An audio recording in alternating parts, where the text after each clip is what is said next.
Olá pessoal, aqui é o professor Mano Nivas e hoje nós vamos falar sobre a crise de 1929. Bom pessoal, vamos fazer a análise desse outdoor? Então nós podemos perceber que tem aí uma senhora muito feliz, muito alegre, sorridente, uma família, né? Uma família toda sorridente, pessoas brancas e felizes passeando no seu automóvel. Até o cachorrinho, se você olhar lá, ele está muito feliz. E ali embaixo nós percebemos uma fila de pessoas, né? Pessoas negras, pessoas que estavam ali numa fila para pegar sopa. Então, depois faça uma tradução das frases. Nos Estados Unidos foi criado o American Way of Life. Os Estados Unidos viviam uma euforia econômica depois da Primeira Guerra Mundial, porque a guerra não aconteceu no território dos Estados Unidos. Então, os Estados Unidos saiu beneficiado e as empresas norte-americanas começaram a investir em títulos na bolsa de valores. Existia um consumo exagerado das pessoas, altos lucros e uma cultura toda voltada para o estilo de vida americano. Quando a gente fala em cultura, era cultura mesmo, tanto que o próprio cinema ele favoreceu essa ideia do estilo de vida americano, favorecendo como pilar o mercado de consumo. A produção de bens consumos duráveis ela foi gigantesca. Era carros, TV, geladeira, né? E acabou se tornando posteriormente na maior crise da história do capitalismo. Uma crise sistemática, onde o modelo de capitalismo que até aquele momento, tinha sido vencedor, ele começa a se decompor. A economia, que em boa parte girava em torno da especulação na bolsa de valores, ela era extremamente artificial. E quando chegou o dia 24 de outubro de 1929, a quebra da bolsa de Nova York se tornou um pesadelo dos norte-americanos e posteriormente global. É importante a gente ressaltar que a especulação financeira ela aposta na valorização de um ativo com o objetivo de obter valor, muito acima da média do mercado, em um curto espaço de tempo, assumindo para isso riscos maiores do que os investidores comuns. Ou seja, quando você pensa em especulação, e a gente vive num momento de especulação, por exemplo, de repente, é só uma suposição, tá certo? Vamos supor que o barril de petróleo, ele o seu valor seja de 30 dólares, certo? Só que aí existe uma especulação que joga o valor do produto lá para 50 dólares. Então, quer dizer, ele tem um valor especulativo maior do que o valor real. Aí eu trouxe outra imagem para vocês, né? O jornal norte-americano informando a quebra da bolsa de valores, e ali está falando Wall Street em New Panic, né? Ou seja, o pânico em Wall Street. Wall Street é a principal avenida lá, o principal centro econômico dos Estados Unidos, e ali nós temos um gráfico que mostra a queda da bolsa de valores, e vocês podem ver que ela vai caindo, né? Então, por exemplo, nós temos aí, né, o exemplo da TV de 42 polegadas. Valor investido R$8.000, certo? Valor da ação em ações R$8.000. Quantidade comprada, uma. Aí nós não temos o valor da ação, mas aí nós temos o valor de mercado. O valor de mercado é 2.500. E o prejuízo aí é de 68,75%. Ou seja, então, isso é o que a gente chama de especulativo. Você joga um valor, né? Então quando você vai comprar combustível, por exemplo, um posto de gasolina, e você paga lá R$5, quando a gasolina poderia estar custando né, o valor real dela seria de R$ 2,50. Entendeu? As principais causas e consequências da crise de 29 foram as seguintes, né?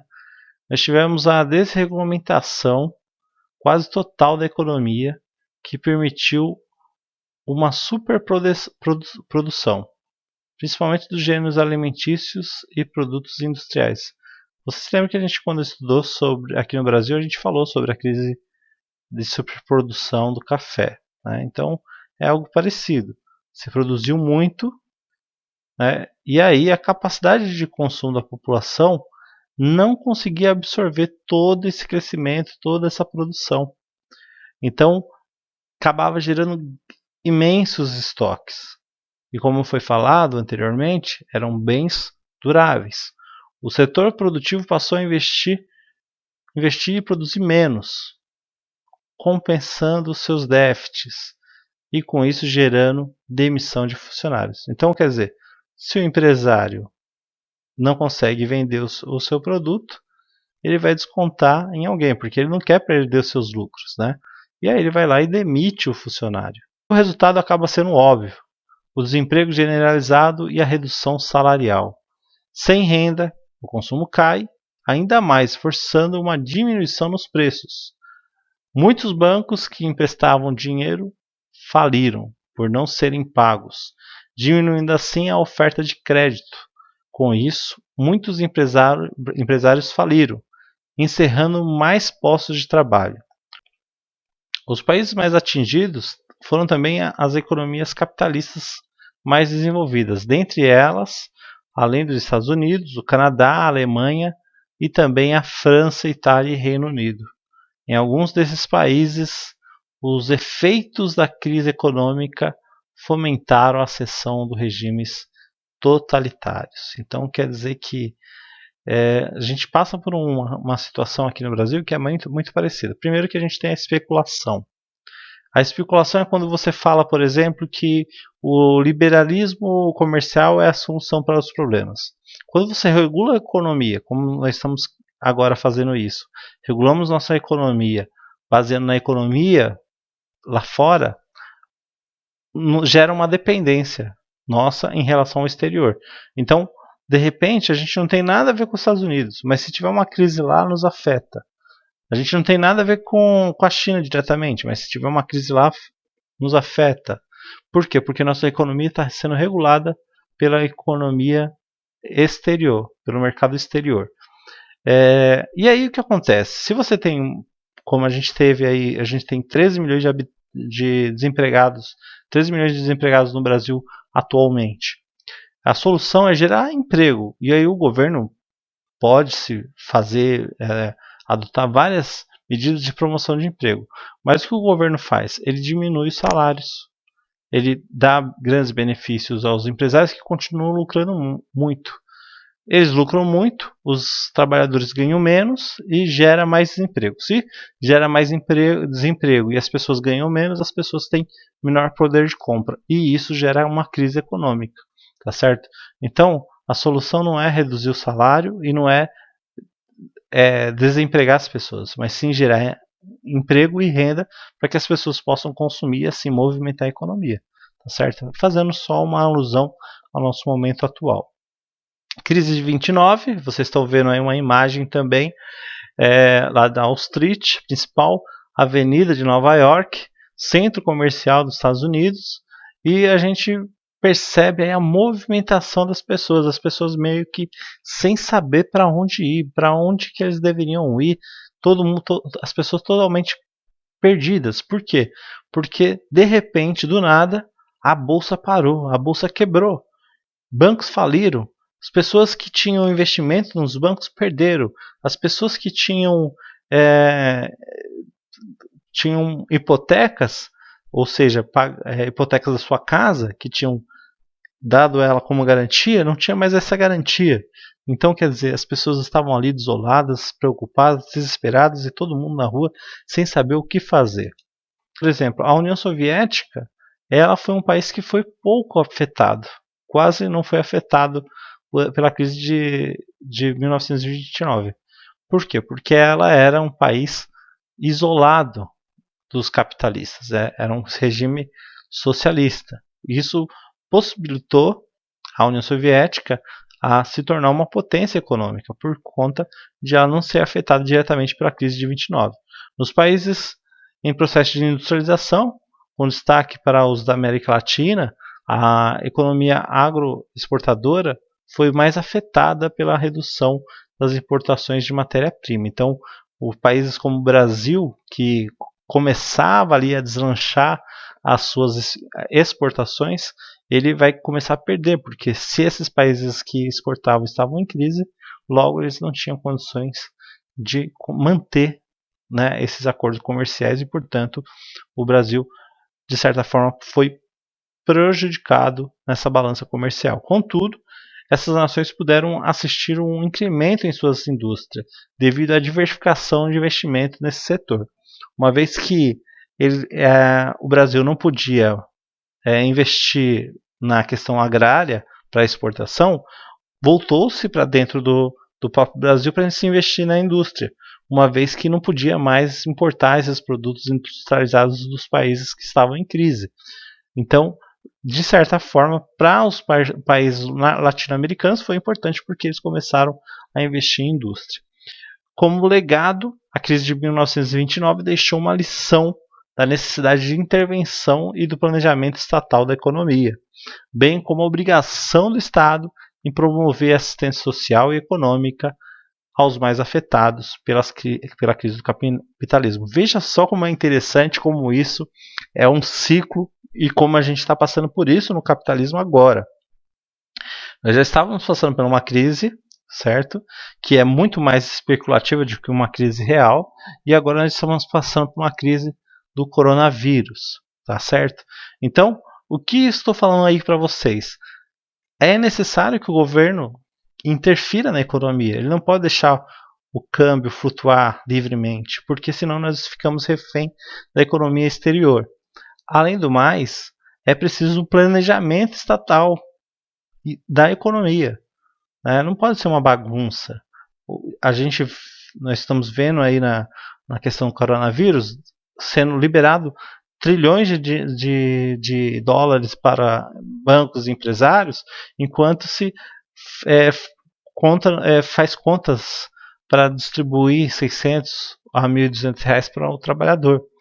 É preciso que os governos tenham essa preocupação da assistência social, olhe para os mais pobres, os mais carentes, os mais afetados, para que, que o país possa se recuperar o mais rápido possível.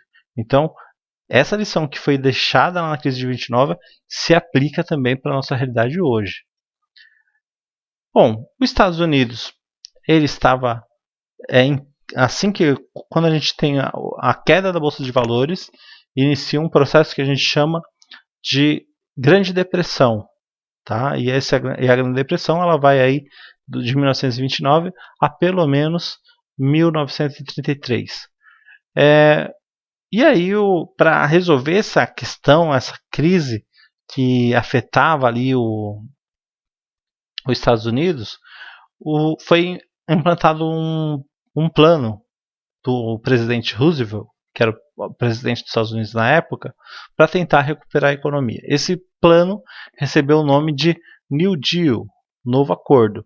Era um conjunto de medidas econômicas e sociais que foram implementadas entre 1933 a 1937 com o objetivo de recuperar a economia dos Estados Unidos. Na prática, esse programa ele simplesmente fazia uma intervenção direta do Estado na economia, controlava a produção industrial e agrícola, ou seja, controlava para que não houvesse mais a crise de superprodução, produzir mais do que realmente é necessário.